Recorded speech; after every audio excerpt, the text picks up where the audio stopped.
Hello friend, તમારું સ્વાગત છે મારા કિચનમાં।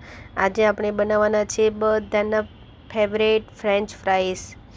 તો મેં એક મોટી સાઈઝનો બટાકો લઈ લીધો છે ફ્રેન્ડ, અને એને આપણે છોલીને ધોઈને પછી આપણે ફ્રેન્ડ સાઈડમાંથી આવી રીતે કટ કરી લઈશું, તો આપણી ફ્રેન્ચ ફ્રાઈસ એકદમ સરસ સીધી બને।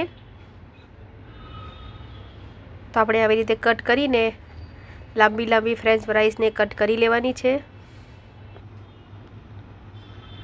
તો ફ્રેન્ડ આપણે આવી રીતે લાંબી લાંબી ફ્રેન્ચ ફ્રાઈસને કટ કરી લઈશું। અને તમારી પાસે ફ્રેન્ડ મશીન હોય તો તમે મશીનમાં પણ બનાવી શકો છો। અને અત્યારે માર્કેટમાં ફ્રેન્ડ કાતરી બનાવવા માટે ને એના માટે લાંબા બટાકા ખૂબ જ સરસ મળે છે, તો તમે અત્યારે ફ્રેન્ચ ફ્રાઈસ બનાવી શકો છો। અને તમારે નાના બટાકા હોય તો તમે એની પણ બનાવી શકો છો, પણ એ નાની બની જશે। તો આપણે આવી રીતે બધી જ ફ્રેન્ચ ફ્રાઈસને બનાવીને ફ્રેન્ડ રેડી કરી દેવાની છે। જો તમારે જાડી હોય તો આવી રીતે તમારે વચમાંથી કટ કરીને આવી રીતે બધી જ ફ્રેન્ચ ફ્રાઈસને બનાવીને રેડી કરી દેવાની ફ્રેન્ડ। તો આપણી આ ફ્રેન્ચ ફ્રાઈસ રેડી થઈ ગઈ છે બધી જ બનાવીને। હવે આપણે એને પાણીની અંદર ધોઈ લઈશું। મેં 2 થી 3 પાણીમાં ધોઈ લીધી છે, અને એનો બધો ક્ષાર કાઢી નાખવાનો છે, અને એકદમ સરસ રીતે આપણે ધોઈને રેડી કરી દેવાની છે। તો ફ્રેન્ડ આપણે હવે આ ધોઈ લીધી છે, અને એક મેં કોટનનો દુપટ્ટો લીધો છે, અને એની અંદર આપણે પાથરી દેવાની છે, અને બધું જ પાણી એનું સુકાઈ જાય ત્યાં સુધી રહેવા દેવાની છે। બધું જ સરસ રીતે આપણે લૂછીને કોરી કરી દેવાની છે।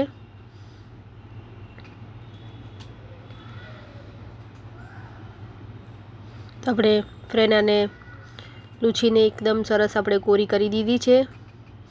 હવે આપણે એને એક બાઉલમાં લઈ લઈએ।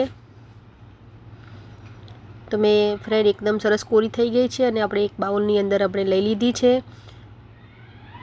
તો હવે આપણે તેલ પણ ગરમ થવા માટે મૂકી દીધું છે ફ્રેન્ડ। તો એની અંદર આપણે ફ્રેન્ચ ફ્રાઈસને એડ કરી દઈશું। ગેસની ફ્લેમ થોડી હાઈ થાય પછી તમારે અંદર એડ કરવાની છે। આપણે નાખીને તરત જ એને હલાવવાની નથી ફ્રેન્ડ, 1 મિનિટ જેવું થાય પછી જ આપણે એને હલાવવાની છે। તો ફ્રેન્ડ આ તમે જોઈ શકો છો ફ્રેન્ચ ફ્રાઈસ આપણી અધકચરી તળાઈ ગઈ છે। હવે આપણે આને કાઢી લઈશું બાઉલમાં, અને હવે ફ્રેન્ડ આપણે આની અંદર 2 ચમચી જેટલો કોર્નફ્લાવર એડ કરવાનો છે, અને બધું સરસ બરાબર રીતે આપણે મિક્સ કરી લઈશું હાથેથી।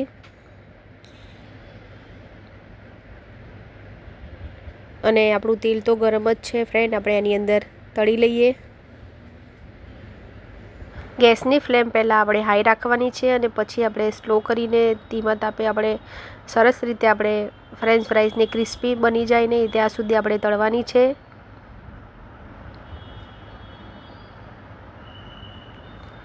ફ્રેન્ડ તમારે આને ઉપવાસમાં ખાવી હોય તો તમારે આની અંદર કોર્નફ્લાવર નથી એડ કરવાનો, તમારે ધીમા તાપે અને સરસ રીતે આપણે તળી લેવાની છે।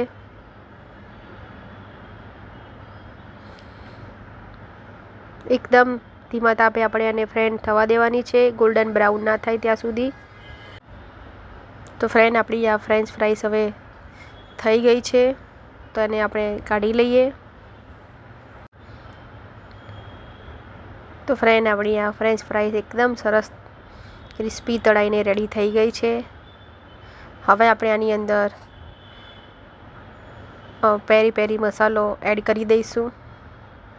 જો તમારી પાસે આ મસાલો ના હોય તો તમે અંદર ચાટ મસાલો પણ એડ કરી શકો છો, અને એ પણ ના હોય તો તમે લાલ મરચું અને મીઠું એડ કરી દેવાનું છે।